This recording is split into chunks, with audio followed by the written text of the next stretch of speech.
Hey Adam, so I decided to read to you Star Darlings. Yay! So I should be able to read you the first couple chapters. So, Sage and the Journey to Wishworld. Prologue. Are we there yet? Sage asked eagerly. The only answer was a loud snore from Sage's father, Leonard. As soon as he had programmed the coordinates into their star car's console, he had fallen sound asleep, as usual. Sage's mom, Indira, didn't even look up from her reading. That, too, was usual. Sage thought her mother should have been the one who was nodding off, as she was deep in a scientific holojournal. But it was one of But as one of Starland's leading research scientists, she found it engrossing. Luckily, Indira didn't take her daughter's lack of interest in her chosen field as an insult. Rather, she took it as a challenge. What the fuck? Sage's 7-year-old... Okay, anyway. Sage's 7-year-old twin brothers, Archer and Helio, paid no attention either. They sat cross-legged on the floor, cheering on their cyber wrestlers, which were engaged in a fierce battle. Pin him! Pin him! They yelled in support of their opposing fighters. Sage stared at her family. How could they be so blase? She wondered. It was no ordinary day. It was, actually, the most exciting day of her life. She leaned toward the dashboard and lifted a finger, letting it hover over the hyperspeed button. Should she press it? Suddenly, her hand was gently slapped away by her ever-watchful grandmother, a tough old lady everyone called Gran, who then uttered the words Sage had been hearing since she was a tiny starling. Patience, Sage, she said. Sage rolled her eyes. You know I don't have any patience, she responded. Sage smiled sweetly at her grandmother before she added, just like you. Gran shrugged and handed Sage a wrapped candy from her large purse. Sage popped the candy into her mouth and promptly spat it out. Moonberry! Disgusting! Sage sighed and glanced out the window. She caught a glimpse of her reflection, slightly sparkly skin, just like all starlings had.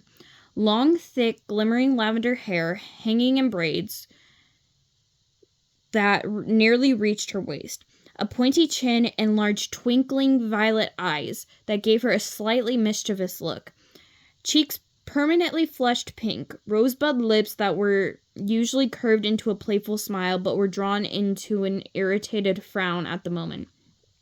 The car was traveling so quickly that the scenery was one big blur, but to Sage, it felt like they were going in slow motion. She wanted to get there already. Finally, when Sage thought she might scream, they were almost there. She looked out the window and gasped.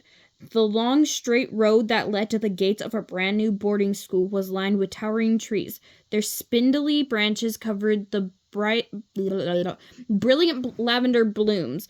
The branches stretched up into a tangled canopy overhead, forming a colorful tunnel that led to the entrance. Gran spoke, startling Sage. Kaleidoscope trees, she told her granddaughter. I haven't seen those since I was a young girl. They're quite rare. I forgot how beautiful they are. Keep watching. They'll change color. Sure enough, the blossoms began to turn a cheerful shade of pink before their eyes. Starmendous, said Sage. I wonder how they change color like that. It's because they are composed of 94% iridus vapor. Iridus vapor. Yeah, because indus vapor is a word, said Sage's mom without looking up. Of course. Sage and Gran exchanged grins. Indira never missed an opportunity to share scientific information with her family. Her powers of concentration were a family legend. Once she had held a holo-conference while the twins convinced they needed to bathe their pet Gopher. Oh my god, that is completely just like out of context. Once she had held a holo-conference call while the twins, convinced they needed to bathe their pet Gopher, chased it all around the house, wreaking havoc around her. She hadn't even seemed to notice, but Gran more than made up for with her constant attention to detail and her habit of stating the obvious. The car hovered up to the high black iron gates, which had an oddly lovely design of delicate curlicues and dangerously sharp spikes. Beyond them lay the campus of Starling Academy. Sage caught a quick glimpse of neat walkways, hedge trimmed into whimsical shapes, glittering buildings, and a lone white tower reaching high into the sky. The school on the outskirts of Starland City, the largest metropolis on Starland, had an inviolable location. The campus was near the violet-hued luminous lake and the stunning crystal mountains. The breathtaking sight had inspired students for high drawings of star years in the distance. There's a period there. I'm off my high horse today. Anyway, in the distance, Sage could see the mountains in all their multicolored glory. The clouds parted in beam of starlight? Oh my god, I read this book too much that I actually thought that said starlight. Of sunlight broke through, lighting up the campus with the rainbow glow while transforming the low-lying clouds into delicate spun sugar confections. Sage shook her head. She was excited to finally be at Starling Academy, and it was almost too much to take in at once. She superbly, stupendously, starmendously excited. She was. Can you tell that I can't read for shit? Anyway, this was what she had been working so hard for. Nothing was going to stop her now. The gates rolled open slowly and the car inched forward. They came to a stop in front of a small glass booth.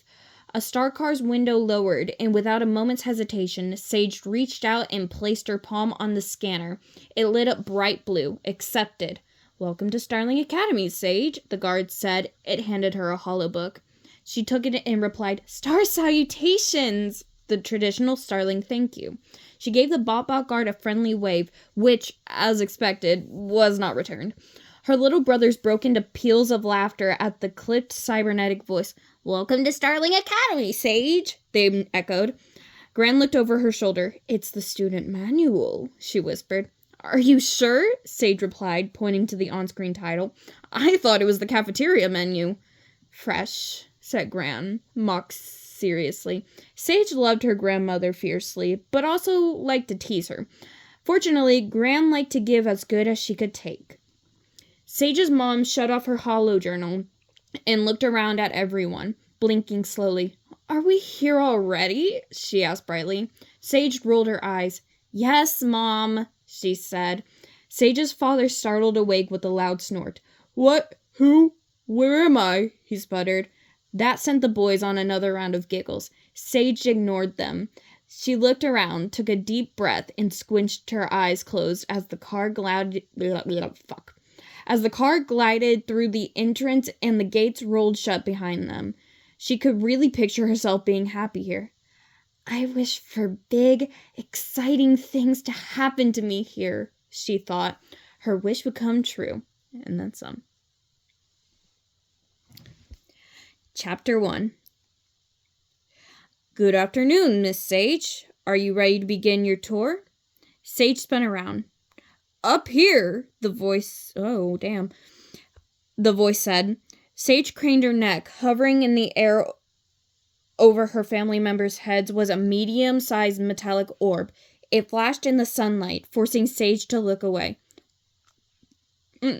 "What is that thing?" "Oh my god," Gran asked, shielding her eyes and squinting. "It's a floating Bot guide." "Oh, wait, wrong voice. It's a floating Bot guide," explained Sage's father. "The neighbors hired one on their trip to Bushel Bay. They're supposed to be quite informative." "Affirmative," said Bot guide with its clipped tone. The boys giggled, but a stern look from Gran shushed them. "I am Moj4, and I am quite informative, if I do say so myself." He blinked when he spoke. "So, can we go to the dorm now?" Sage asked. The Bot guide paused, apparently running the request through his program to determine its validity, whatever. "Negative," he answered. Before you head to your dormitory room and bid your farewell to your family, you must first receive a tour to familiarize yourself with the campus."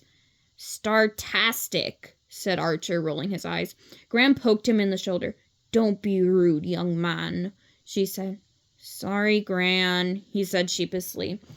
Sage glanced around. More Bot guides had appeared and were taking other new students and their families on their tours, setting off in all directions. She turned back to her family, then did a double take. Wait, someone was missing. "Where's Mom?" she asked. "She's right Well, she was right here," said her father, looking round. "Oh, don't worry, we'll find her. You know how she's always wandering off." Sage did know. Her mother was a very busy and curious woman. She was often sent on trips to distant locations to fact-find and give talks about her specialty, interstellar positive wish energy. All Sage knew was that it took her mom away from the family frequently, and that was why Gran had come to live with them when the twins were born. "If you follow me, we will begin our tour in the Star Quad, the heart of our state-of-the-art Starling Academy campus," announced Moj4. He led them onto a moving walkway, which brought them to a lush green lawn. "Note the grass, perfect for relaxing or picnicking," the guide pointed out. "Here you can see the dancing fountain, the shifting hedge maze, and the band shell, where concerts are held." "Impressive," said Sage's father, nodding.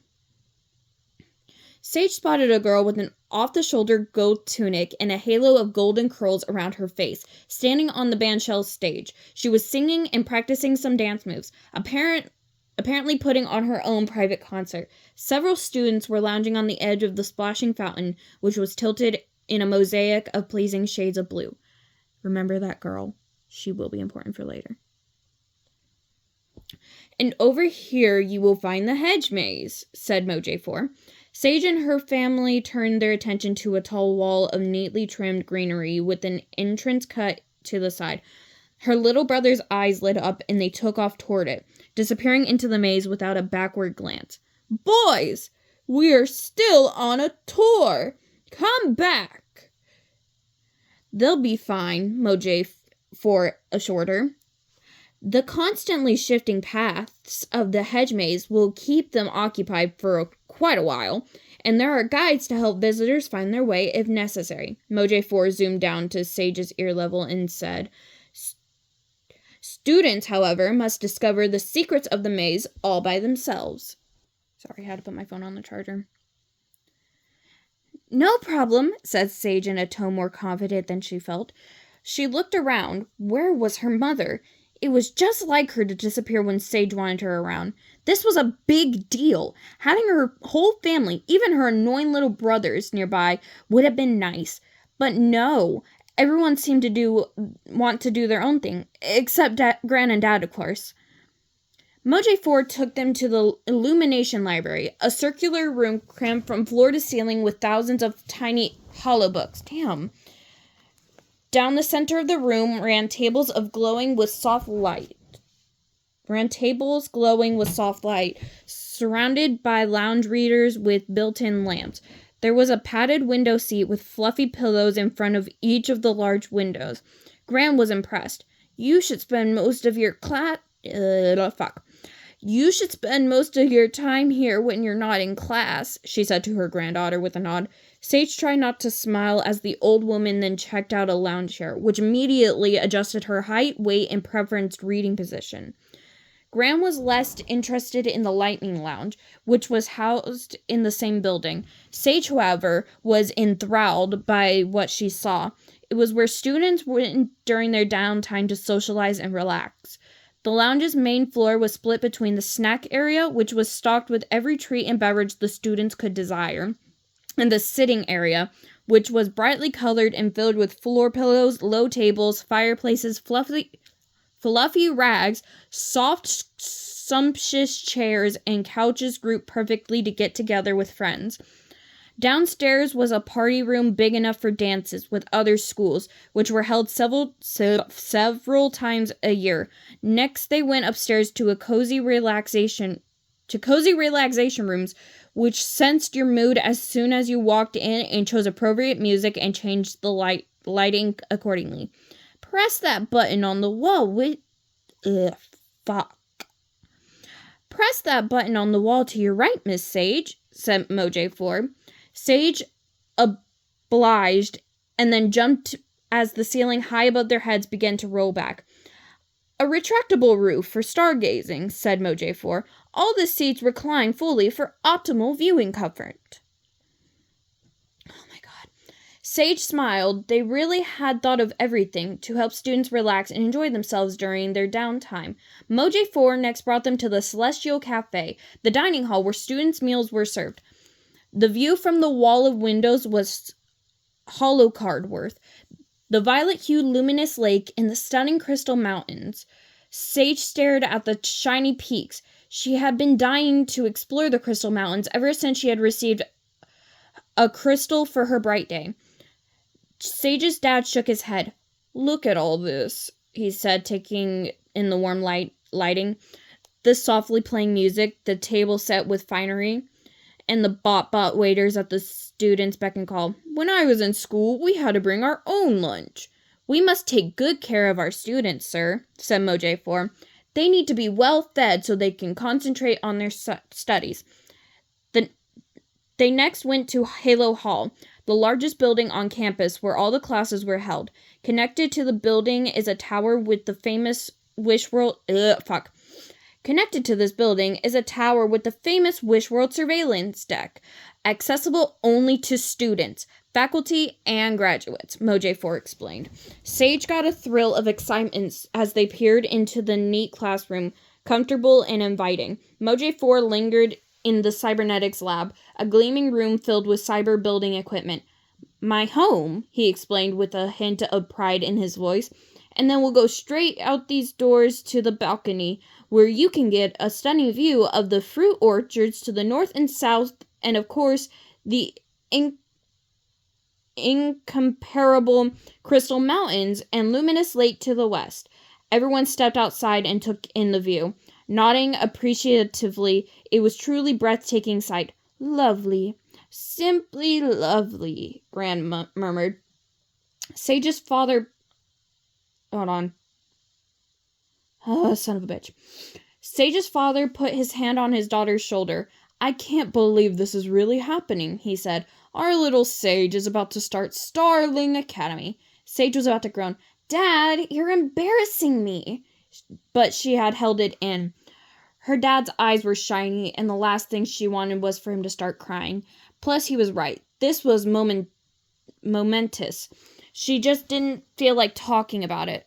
In the middle of the lake are the Serenity Gardens, accessible only by boat. And of course, you can see Stellar Falls in the distance, Moj4 noted. On the other side of the lake is our brother's school, Star Preparatory. Perhaps your little brothers will attend that school someday. Perhaps, murmured Gran before Sage could respond. The thought of her wild little brothers being studious enough to attend the prestigious school seemed like hydrons and star years away to Sage. After showing them the gigantic practice wish house and the faculty residences, freestanding homes with each with a small backyard and garden, Moj4 said. Next, we will move to the Radiant Recreation Center. The Recreation Center is a state-of-the-art building with equipment available for every interest in sporting we play on Starland. It is where our champion e-ball team, the Glowing Lions, play every... Sage couldn't take the suspense any longer. Can I go to my room now, please? She asked. She was dying to see a room, and more important, meet her roommate. Sage, said Gran, your manners. Moj4 paused again to see if the change of plan fit with his program. Affirmative, he concluded. Sage and her family were led past the round gleaming rec center. Along a pathway to a large white building, they stopped in front of the steps that led to the entrance. There are 2 dormitories on campus. This is the Little Dipper dorm for first and second year students, and nearby is the Big Dipper dorm for third and fourth year students. Rooms are completely furnished for the students with all the comforts of home, and roommates are carefully chosen to both complement and challenge each other. Compliment and challenge, thought Sage. Interesting. Sage's father spoke up. Sage was told not to bring anything but the clothes on her back, he said a bit anxiously. Are you sure she'll have everything she needs? I guarantee it, said Moj 4. Don't worry, you'll soon see what I mean. All right then, said Sage's father. This is where I say goodbye, said Moj 4. Once you step through the doors, hop right on the cosmic transporter, which will take you directly to your room. It was a pleasure to meet you, Miss Sage. I hope we'll meet again. I will send your brothers to you. Good luck, and don't forget to count your lucky stars. Star salutations, Gran and Sage's father called. Star salutations, Sage repeated, but Moj 4 was already gone, floating off to find her brothers. You should start reading it right away, Sage's grandmother said once they had gone inside and were starting on the cosmic transporter, a moving sidewalk that looped through the entire dormitory. Reading what? Sage asked. The student manual, said Gran exasperately. Oh, right, said Sage, fishing around in her pocket until she located the hollow book. She pressed a button and the manual was projected in the air in front of her. Welcome to Starling Academy, she read aloud. Now that you have explored the campus and are settled in, keep one extremely important thing in mind. The future of Starland depends on you. As every Starling knows, the positive energy that comes from the Wishlings who live on Wishworld is our most precious natural resource. We rely on it to power our star cars, illuminate our lights, and, in short, provide Starland with the energy it requires to function every star day. You are tasked with learning how to help make wishers' wishes come true, so that you can become members of next generation of wish granters.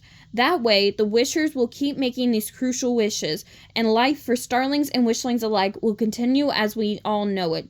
As a student at Starling Academy, you will receive extensive, rigorous training in wish identification, wish fulfillment, wish energy capture, wishful thinking, wish probability, and statistics, plus art, music, dance, and variety of sport. Sage's voice trailed off. Blah, blah, blah, blah, blah, blah, blah, she had concluded, shutting down the hollow book with a flick of her wrist. She rolled her eyes. No pressure or anything, she said. Gran laughed, but then wrinkled her face. Gran laughed, but then her wrinkled face grew serious. Sage, she scolded, you need to pay attention. There could be some important information in that manual. It might even be on an examination. What examination? She asked teasingly. Her grandmother was so old-fashioned sometimes. An important examination, Gran insisted. Sage leaned against the railing of the cosmic transporter. As they passed open doorways, she peeked into several of the rooms. There were girls crying as they said goodbye to their families, and others who waved merrily to their parents departed. That all made Sage even more impatient. She simply couldn't wait to see her room and meet her roommate. Finally, the transporter began to slow down. Sage straightened up as she and her family were deposited right in front of a doorway, room 261. They all stood there for a moment in silence. They hesitated in front of the door. Suddenly, Helio and Archer came running down the cosmic transporter, nearly knocking into a student and her parents, who stared angrily at the boys. They jumped off the mover and dramatically rolled on the floor before coming to a stop. They bounced to their feet, not even out of breath. This place is pretty starmendous, Helio shouted. Did you see the boathouse? I guess this is it, says Sage, feeling an unfamiliar fluttering in her stomach. I think I'm a little nervous, she admitted. Gran gave her a quizzical look. Her dad raised his eyebrows and gave her shoulder a quick squeeze. At the same time, Archer, just as impatient as she was, reached up and slapped the hand scanner in the middle of the door. There was a red flash and an irritating buzzing noise. Access denied, said the bot voice said sternly. Out of my way, said Sage, said Sage, ruffling her brother's hair as she pushed past to show him she really wasn't mad, just pretending. She placed her hand on the scanner. "Welcome, Sage," the bot voice said pleasantly as the scanner glowed a bright blue. They were in the right place. The door slid open, and there stood Sage's mother. "There you are!" she exclaimed, as though they had been the ones who had wandered off. "How did you get in?" Sage's brothers demanded. "Oh, Sage's roommate was here," explained Indira. "Where is she?" Sage said excitedly. "She stepped out for a starman," said her mother replied. "Where did you go Sage started, but then her eyes took the dorm room furnishings and her voice trailed off. Oh my god. She stared around in disbelief. Now she understood why she had been told to come to Starling Academy empty-handed. The room was amazing. They had decorated it just the way Sage had hoped. They had asked so many questions on the school application, but this far exceeded any expectations she had. It reflected her personality and her love of lavender to perfection. It even had hollow-powered windows so Sage could control the view. "They've thought of everything," said her mother. The room was circular, Sage's favorite shape, and she had a round bed and what looked like an extraordinary comfortable round chair. Two soft, glowing plants stood at either side of the bed, the perfect nightlights, in her opinion. A glimmering chandelier hung from the ceiling. Her father blinked. "Unbelievable," he said. Her roommate's side was pretty too, with a star-shaped rug, a glowing staircase that led to a bed that looked like a little like a very large cradle to Sage, and a single gigantic picture window with the window seat covered in sumptuous pillows. Sage's father immediately sat on Sage's bed. "Comfy," he said. Sage gaped at the rows of bookshelves that lined her roommate's walls. "Look at all those hollow books," she marveled. "You think my roommate is a librarian or something?" Her brothers laughed. Hello," said a small voice. Everyone turned to the open doorway, where a baby-faced girl with pale pink skin...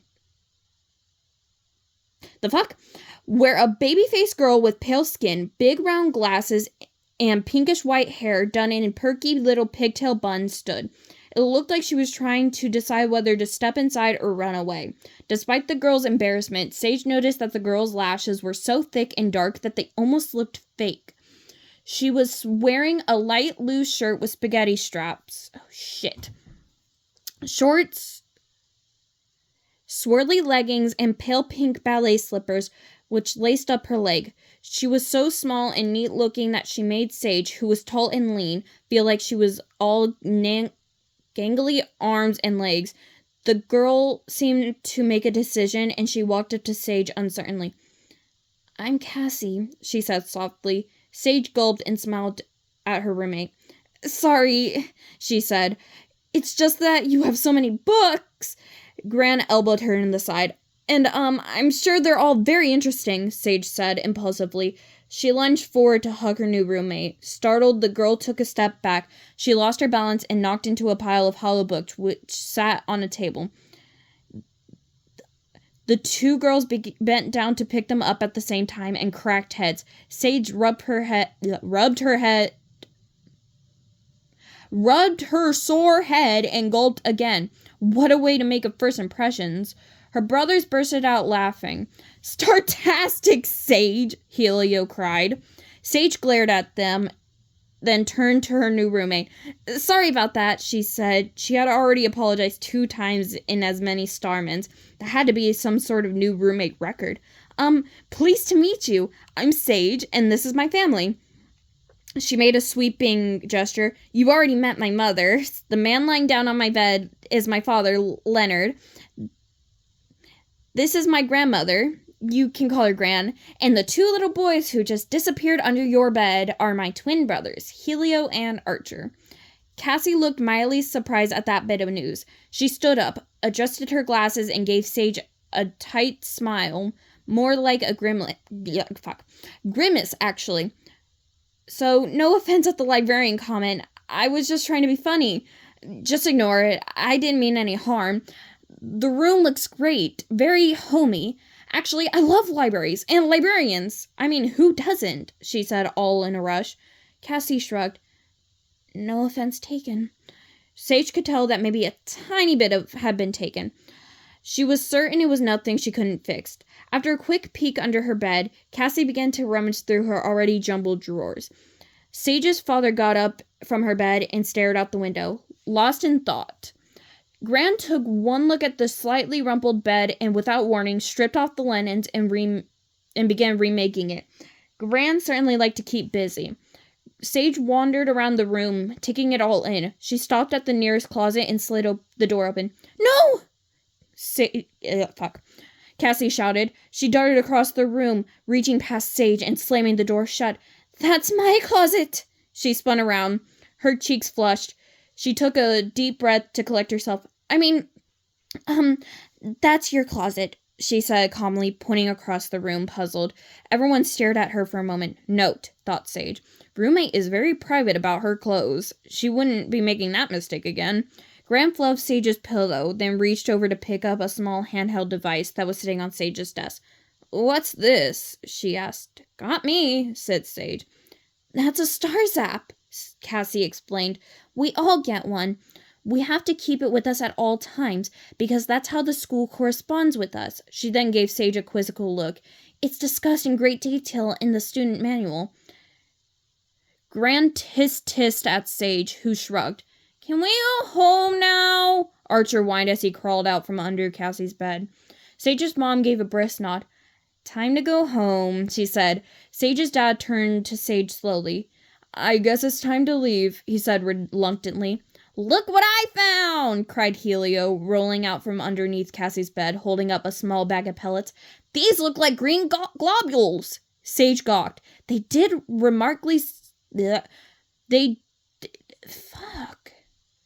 They did look remarkably similar to the food her brothers fed their pet gopher. It also loved to eat flowers late at night. Cassie's eyes widened in alarm. Oh no, she cried. That's actually a special snack I brought from home.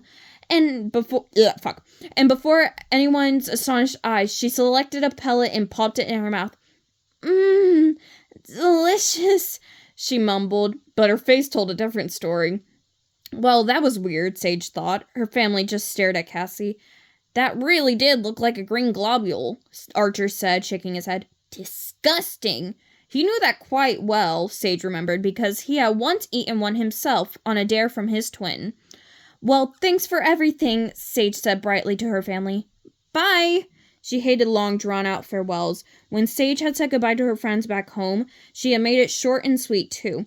Sure, she was sad, but there was no sense in making something painful even harder than it needed to be. Her father squeezed her tight. I'm so proud of you, Toodles, he whispered into her ear. He opened his mouth as if he was going to say something else, then just settled for another hug. That gave Sage an uncomfortable lump in her throat. She squirmed out of his grasp. Goodbye, Dad.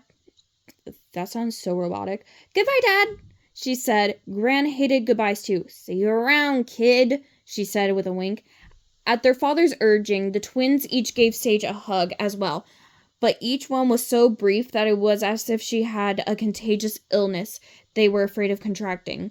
Still, Sage knew they would miss her, if only because she helped them with their homework and would, if asked nicely, eat all of their garble greens for them so that they could get dessert.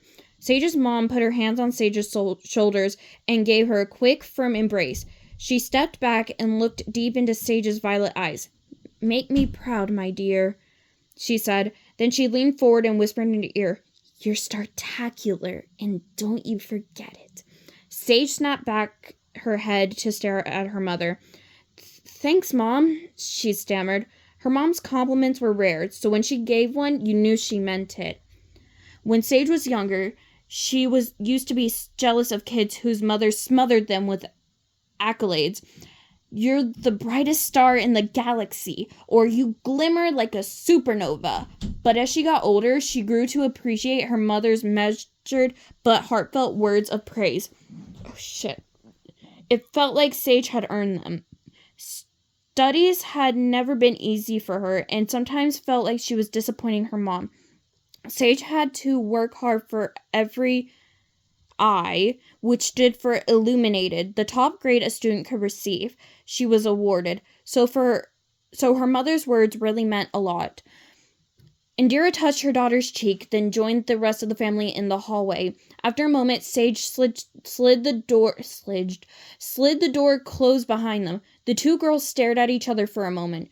Sage flopped down on the bed Gran had remade so neatly and clutched her pillow to her chest. So, tell me everything about you, she said to Cassie. Don't leave anything out. Cassie looked around wildly, positively panicked. Just then, their star zaps beeped. They both looked down at the display screens. Report to the Star Quad in 20 Starmans for the start of procession. Welcome procession, said Sage. Cassie gave her a look. It's in the student manual, Sage gasped. It's in the student manual? Cassie answered. Sage considered that. Want to fill me in? She asked. Well, it's a Starling Academy tradition going back hundreds of star years. New students parade around the campus as a faculty and upperclassmen welcome them. Everyone wears fancy clothes, and it's said to be It's supposed to be really special. Supposedly, we're about to receive the most amazing outfits we've ever seen, said Cassie. As on command, there was a knock at the door. When they opened it, a Bot deliverer was hovering in the hallway, holding aloft two remarkable outfits, one lavender, one white. Wow, said Sage, grabbing the dresses. Star salutations! She brought them inside and handed the white one to Cassie. It's startacular, said Cassie softly, touching the shiny material. Sage nodded. It's like they took the best parts of all my favorite dresses and made one perfect outfit. Once we're dressed, we'll head to the quad. Lady Stella will greet us at the procession. And the procession will begin, Cassie said. Sage looked at her beautiful dress, her eyes shining. She grinned. Things were really starting to happen. It was about time. Okay, that was the prologue in chapter 1.